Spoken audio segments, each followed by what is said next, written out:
I'm Aaron Baker from PhoneDog.com. It's part 2 of the dogfight battle between the Galaxy S4 and the Galaxy Note 2. Two devices in the Samsung family. Which one's going to come out on top? Let's go find out in part 2.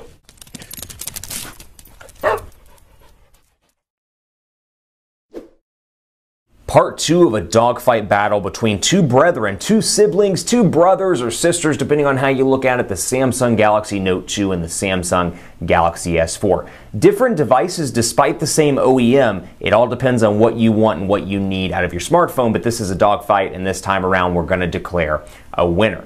Before we get into that, special thanks to our partners at Best Buy. They give us Note 2s all the time. If you've seen the pictures on Instagram that we post, and Galaxy S4s hopefully in the near future. So special thanks to them. When you walk into Best Buy Mobile, you'll walk out working regardless of which device you get. Maybe you get an HTC, maybe you get a Motorola device or a Nokia device. They'll make sure you walk out the door and you're good to go. Now I'm just coming back into part 2 talking about some of the software features that I was talking about in part 1. And despite some similarities with TouchWiz and with the overall look and feel of these devices, they're very different and appeal to different people depending on what you're most interested in your smartphone. I'm showing you right now the S Pen hover, as you can see over these emails. Well, you can do that over here on the Galaxy S4 as well. They brought the feature over in a lot of ways, or at least features of the Note 2 in a lot of ways, over, as you can see right there, to the Galaxy S4. So I can hover over it without touching the display and see a preview of my message, as I showed you in part 1. Go into the gallery, and I can hover over and show images as well. Nice features like that brought over to the Galaxy S4, and then some additional features as well, which we'll talk about in just a second. I do want to highlight, like I said in part 1, the functionality of this pen. I do find it very useful for taking notes. Quick brown fox. In class or in meetings, it's very functional all around. It's great for pictures as well if you're in the gallery, or if you want to do a quick edit of a picture and send it to somebody. I've got a camera right here. This scary picture of my face, I can double tap and not bring up S Note. I press and hold if I want to, and then bring this over and doodle on it and say, this guy is awesome. And then send that off to my friends as I see fit. So I can really customize this and imagine a picture from a vacation. You've got a lot of abilities for content creation on the Note 2, and that's where this device is geared for, with a large 5.5-inch Super AMOLED HD display at around 720p. This one over here, much more of a traditional phone, fits easier in the hand, and they made some improvements to it over the Galaxy S3, not just on the software side, but on the hardware side as well. It may look similar, it's a bigger display, polycarbonate on the sides, Gorilla Glass 3 on the front. They've beefed it up, changed the color scheme slightly, and made it an all-around awesome choice in your Android choosing for 2013. Let's go through here as well and talk a little bit more about the software on this device, because they have chocked it full of software goodies. Some of my favorites, you've seen some of these before on the Galaxy S3 and the Note 2. Air gesture is new. I can make gestures with my hand above the sensor, and I can click here and it goes into all of the specifics. I don't have quick glance on, for example, where when the screen is off I can swipe over and see if there's any notifications or missed calls, etc. But what I do have enabled is air jump, scroll web pages, air browse, which I like, air move, and then air call accept. So when I get a phone call, I wave my hand over the display and it not only accepts it, but throws it into speakerphone.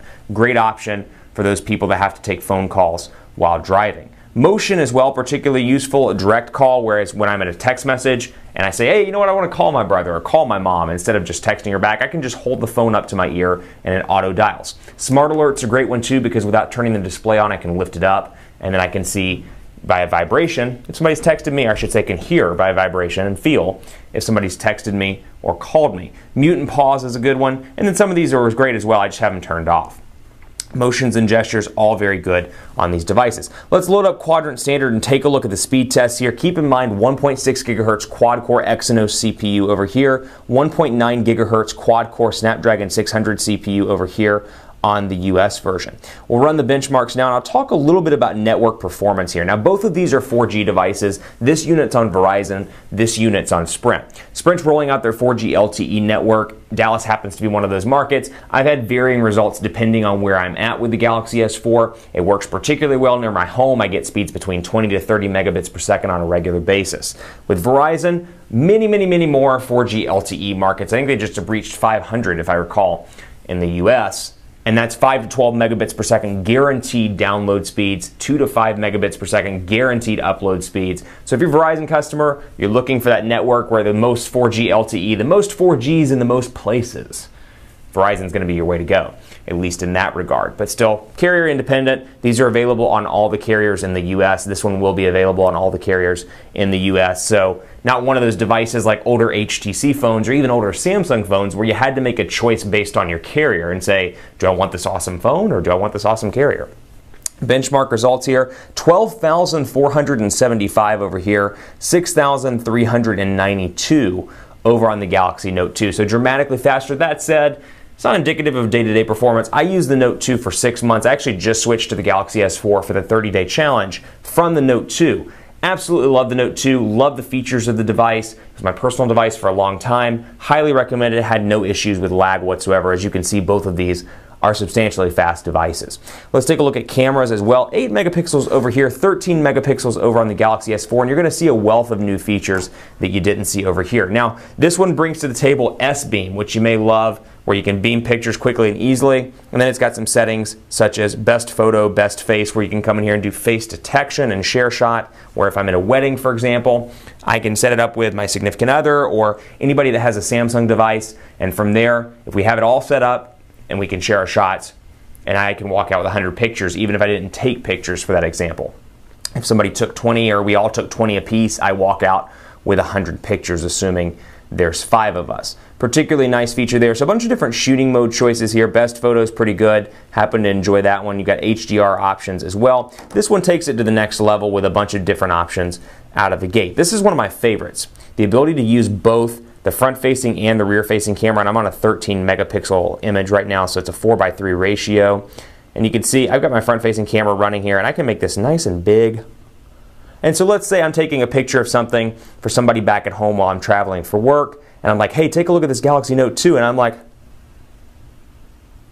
I'm so excited, so excitable. You can see right here, and then I can send it, and I can make this as big as I want to or as small as I want to within reason, and then I can change that around as well. So with both of these enabled, I've got the option to make a heart, for example, an instant pic. So really cool custom creation here and really making this device your own from a camera perspective. And then when I get rid of this, I'll go out of that mode and I'll click over here and take a look at modes. And they made it not only easier to use, but then you've got these shortcuts over here with the text where I can say, okay, auto, do I want that? Nah, sports, maybe that's not it. Eraser is a good one where if somebody's walking in the background, you can get rid of the quick moving shot or quick moving person behind you. Drama is good.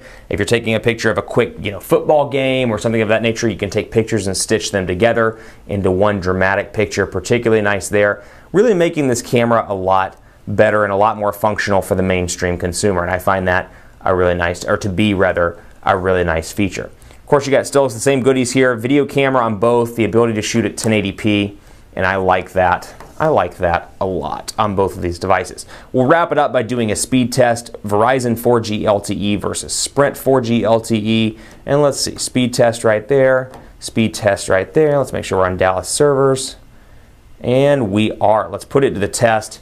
And I think you might know which one's going to come out on top, but we'll see. You know what? You never know. It could be a difference. 7 to 8 megabits per second over on the download side for Verizon, filling in that 5 to 12 megabit per second number they guarantee in their 4G LTE network, or their 4G LTE markets. Actually a little faster, 13 megabits per second. Upload speeds nice and fast, 12.41 megabits per second. Over here on 4G LTE, not the greatest in my office on Sprint, 3.06 megabits per second. Upload speeds have not populated yet, kind of hoping they will here soon. Let's see what we've got. And it's taking its sweet time. Come on now. Chug along 4G LTE, chug along. I will say call quality has been nice on both of these devices. I've been particularly impressed. Pretty poor upload speed there of 35.35 megabits per second on the Galaxy S4. Now both of these devices, call quality is fantastic. Battery life though, does go to the Note 2, but I will say surprisingly not by much. When the Galaxy S3 came out, wasn't that impressed with the battery life. I was having a hard time making it through a day with heavy use, moderate to heavy use in the Galaxy S3, and so my thought was, yeah, you're getting a bigger battery on the S4, but a bigger display that's 1080p, gonna kind of be a wash. I've been really impressed with battery life on this device so far. It's not nearly as good as the Note 2 by any means, but I can easily make it through the day with this device, with the Sprint version. I'm working with the international one right now with a 30-day challenge, and so far it's not as good as the US version, but I will report back with full battery numbers. That said, this one is pretty strong. I can make it through a day. This one is incredible. I can make it a day and a half, 2 days on a regular basis on the Note 2. So take that and use it as you will. If you need the battery life, if you don't want to swap out your battery, this may be a better option for you. If you're okay with swapping out your battery and you're willing to go with a lower resolution display as opposed to this big, beautiful 5-inch 1080p display, it's all about trade-offs in this business, particularly in 2013. That said, it's going to be a winner of the Dogfight, and based on features, hardware, camera, speed tests, all that stuff factored into one big number, Samsung Galaxy S4 wins the Dogfight battle. Keep it locked on PhoneDog.com for continuing coverage. Let me know what you think on Twitter at PhoneDog_Aaron, Facebook, Facebook.com/HiAaronBaker, and then on Google Plus as well at gplus.to/PhoneDog. Both awesome devices. Either one of these brethren, you'd be happy with. Take my word for it. Carried this one, working with this one now. They are both awesome devices that I would use at any given point. It just depends on what's most important to you. Big battery, awesome display. Big size for writing on the screen, pocketable. Depends on what you care for or what you care about. Thanks so much for watching, and as always, I'll see you next time for the next Dogfight battle.